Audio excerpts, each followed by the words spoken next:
Hey everybody, it's your best friend Drew Dracy, and I just can't imagine. I just cannot imagine. And to complete that thought, I can't imagine being a kid back in 1962 who experienced the Marvel Universe unfolding before, with every week, every month, how different the early Marvel comics were by Jack Kirby and Steve Ditko primarily. This is Hulk number 3. I don't have Indicia on here because back then they put on the inside covers. I paid about $20 for this about 20 years ago, and it's complete, just doesn't have a cover. This was not like anything else. Marvel was still coming out of its monster period, and it didn't look anything like their Western titles, their war titles, DC books, Gold Key, Patsy and Hetty and all that stuff. This was like, it's just so crude and vulgar, and I don't mean vulgar in a bad way. If you look it up in the dictionary, it's another word for crude, and it's compelling as hell. I just can't imagine going to the bookstore and seeing this issue where the cover was issue 3, and there's an army man in the first way up close, pointing back to the Hulk as he's soaring through the air. He goes, "Nothing can stop him now. He can fly." What's weird is it was a combination of, I think, a directionless book and Marvel's unfortunate distribution problems at the time. They were being distributed by DC Comics, but they had to severely limit their output. And there's Jack Kirby doing his magic, and it says Stan Lee and J. Kirby. God love him. Stan always wanted his name to be longer. He would do Stan Lee and S. Ditko. But he was paying the bills, so whatever. This is Kirby by Dick Ayers, as you probably could tell easily. And what's funny is when you see this stuff reprinted on shinier paper and that, it really looks kind of awful. But newsprint is very forgiving. And it's funny. When I started getting into business in '94, there was still a lot of newsprint comics, and I preferred the newsprint. I preferred it because it was more forgiving. It's like when I was starting off, I had some ups and downs. I had some, learning curves. And on newsprint, it's forgiven a bit more than, shiny paper. So I wonder if that leg's the right size or not. I don't care. It's Kirby. He has his own language. And it's interesting because a couple of these early books by Kirby, it wouldn't just be a splash page. You'd start the story at the bottom of the first page. So I just, looking at all this here, it's so different. It's so creepy. I love the colors. There's George Roussos, who colored most of the books in the 60s, and then Murray Severn took over later. And I would love to see the pencils for these. But they don't really exist. The only thing that existed in pencil form was this story where Kirby was having Rick Jones play basketball with all these other teenagers that are bullying him, and the teenagers take off their masks, and they're like these old, like I'm talking just like a mask that you would attach with a rubber band, and they were secretly older men who were mobsters and stuff like that, and it was a little absurd, but nobody bats 1,000, and Kirby batted like 999. And it wasn't until I saw some of those early pencils and I realized how much Dick Ayers brought to the table. There's Thunderbolt Ross, because you compare it to George Roussos' inking on Fantastic Four around issue, I don't know, the late teens for about 10 issues, and back then, inking was just considered a necessity for production. Like, they couldn't just shoot the pencils because production was so poor, and the inks would show, and also it would contain the color. They had a hard line which to color, fill in the color inside the lines. So it's just so trippy, and it's like, is this a monster title that Atlas is coming out with still? But he had his own title. It wasn't like I'm trying to think. It wasn't like Gormu issue 3 or Groot back then, who was just a monster. It was this one monster who got his own book, and just I don't know, a half year earlier, Fantastic Four had a monster in their books, and it's so dark. I'm kind of surprised the Comics Code let this stuff go, because they would pull back things that were half as scary looking. And the title character isn't necessarily a protagonist. So I love those solid colors. I mean, the inside is not all yellow, but it's a storytelling technique. You see what's going on here. That's what's most important. This just gives you information that's where the rocket is that Rick tricks the Hulk into going into, and they're prepared to launch it into space. Endless space. We've done it. It worked. It's the end of the Hulk. He'll never return alive to menace Earth again. I'm trying to get that 1966 cartoon voice of him. But back then, Hulk was affected by the sun. I can't focus. There we go.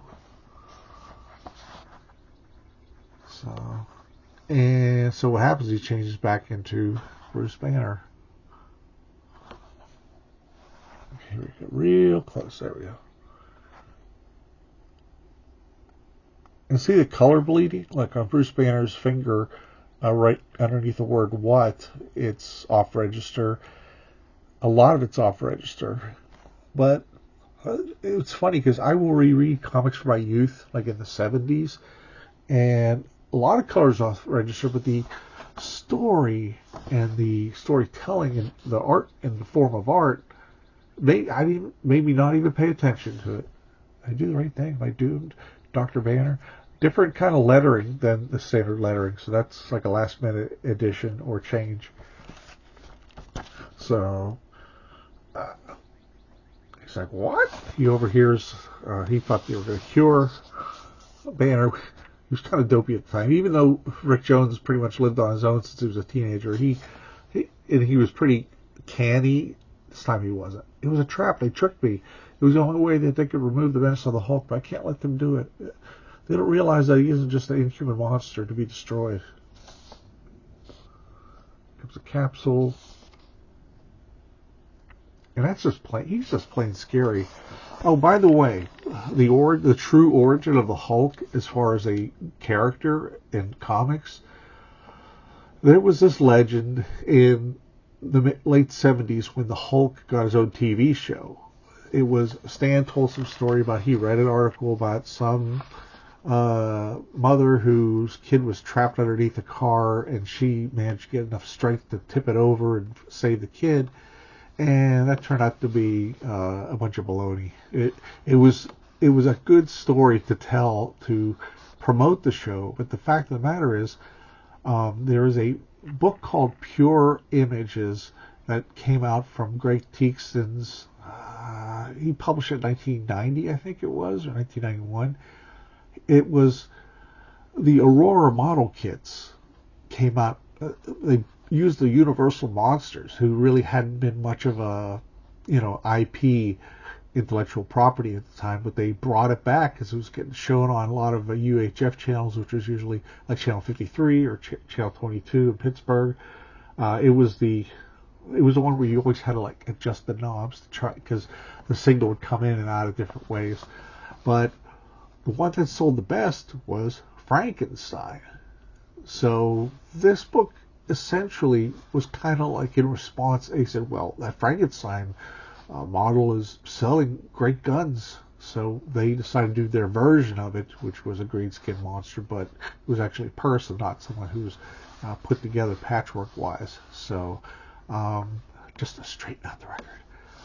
How about that, man? Oh my God, if I saw that, I would be terrified.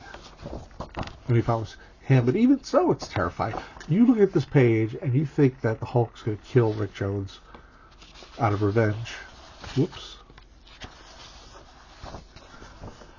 And he just stopped. So it turns out for whatever reason, the trip made him subject to Rick Jones' wishes, obeying Rick's every command. He's like, walk me down this hill. So I love these flat colors, that orange on the house, the first panel, and then the two-tone blue. That's really, really great. I love that kind of, the thinking that goes into it. He says, don't move, okay? Kind of like you do to a dog, But he fell asleep and his, his mental control vanished, and Hulk's just kind of rampaging. Because he's a simple creature at this point. And even when he became a little smarter, he was not the best to reason with either. So, we're flying. We're freaking flying. So, good Lord. And that's the hero of our book. God, he's scary as hell. Like I said, I'm transporting us back to 1962. And comic books are usually like candy-colored and very superheroic. This, I had first seen this in the very first Hulk Treasury Edition. It was issue 5 of the Marvel Treasury Edition series. And what's great is there's 3 pages that encapsulate the majority of Hulk number 1. And also took up less space in the Treasury Edition. Dang it, why can't I focus today? Huh. And what was great is that if you were a late reader, it filled you in on everything. That is just incredible right there. And that's like a fine art sort of approach to it. And it's funny because Kirby's stuff was very crude, but very, very effective. And he threw stuff in like that. And he probably was looking at other stuff too, like that, with that sort of that double lighting. I mean, he had Wally Wood, years prior. That's a great framing sequence too. Turns into the Hulk. Click it, click, click, click. Little mistake on the hair. Give him blonde hair. But what's funny is the most the biggest. Let me start over.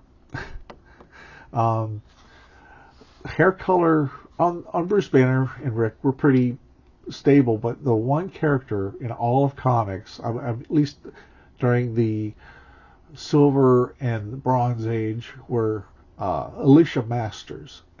She would have blonde hair, she would have brown hair, she would have red hair, she would have a little bit of both, orange hair, and from issue to issue.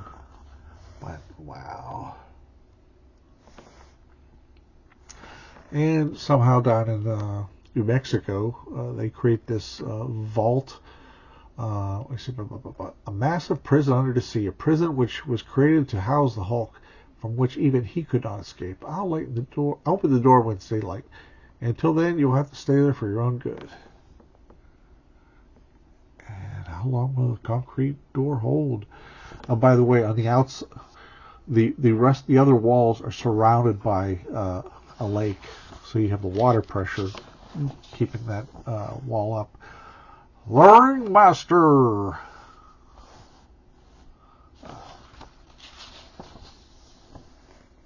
And I remember the cartoon animation of this was so crazy. It's because Kirby's work doesn't lend itself to animation, at least this stuff.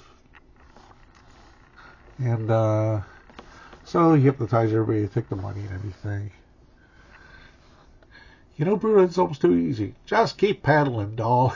He's got all his hats on his head. Back then, everybody wore hats. There was this storyline, I don't know what, in the early 60s, it talked about the generation that stopped wearing hats. And I thought that was pretty wild because you look at, even back in the Depression, all the guys had hats. So he goes meet his Aunt Polly. Rick does. Hey, nothing I like better than a circus. That sort of dates the comic for me. Because I was a 70s kid, and The circus was kind of corny to me. I never really gave a crap about a circus. I don't think one ever came to town, at least in our side of the Pittsburgh area. And I really didn't care about it. Especially the clowns, no. Scary looking effers. Okay, everybody. It's my time. Okay, just you and me. Let's talk about the Hulk. The Hulk is just as great or even greater than Fantastic Four. Both of my favorites. The Hulk reminds me of a now deceased Heap and an old series as well as an old Frankenstein feature. He also reminds me of The Thing in your FF mag. In the future, why not have a book-length issue entitled The Hulk versus the Thing? Yeah, when that happens, man, that's great. Well, the first one in FF12, it's very short, but 25 and 26 are... I think your new Hulk magazine, The Hulk, is the greatest, but how much do I have to what chance have I had to get my letters published? Now, early on, there were some made-up letters by Stan and whoever. I don't often buy fantasy mags, but one of them is The Hulk. I'm all for fantasy. I found one error, though. In the last page of chapter, The Hulk triumphant on page... is numbered 5. It's supposed to be 24. Wow. If that's the worst mistake you could find, we'll settle for it any day. That's most likely an actual letter writer. But there were some made-up letters periodically in these early issues. I love very unusual for Stan, no words in the last 2 panels. The only time Stan really would do words is if it was a big Kirby battle. He would have let's watch Jack do his work, and I'll get out of the way, even though it took a paragraph for Stan to say that. But it was fun. Look at God, how again, it's like if you were to look at this panel isolated, okay, you would think the green guy was this horrible monster about to kill an innocent guy. So, man. Alex Ross says that Dick Ayers was actually his favorite inker. And I can see why. I mean, his stuff was kind of crude, especially later on, but back then, he just ties into Kirby so well, especially with the monster stuff. Look at that elephant. Wow. Get my chest to slip away. The black isn't as dark on the printing plate as the color area. Wow. Kirby goes to draw, from memory. He draws horses and elephants. Very hard things to draw. I'll stop him. And he picks out the main support from the... That's genius. I love that. Genius. Oh, don't let him beat me. Here comes the army. That's kind of odd. Usually you would have a word balloon, but I think it was just too little space. It takes off. Whee! There was some debate on whether the Hulk could actually fly at the time, because Kirby would he would have the Hulk change in mid-air, and but it's a Silver Age thing. It's not something you agonize over. You sort of, in your mind, you could course correct it and say, oh, well, he jumped a couple times and ended up in this direction. So there's General Ross, and he and J. Jonah Jameson would really be great fun to be within a cross-country car ride, doing a bitching at the top of their lungs. So that's it. And they've got all these cherish your chest of fun. So I just can't imagine what a head trip this would be on a young kid. I mean, in the single digits age-wise. It's just really, really wild. And, by the 70s on, this sort of thing has been imitated, and these have been reprinted so often that even though it really grabbed me initially, there was a whole clutter of these kind of grotesque. How do you say grotesque? There's some grotesqueries. I'll have to look it up. It's one of those words that Roy Thomas used a lot. So that's it. I hope you enjoyed this, and I haven't seen this in years, and I'm enjoying the hell out of it. So you take care, everybody, and have a good weekend.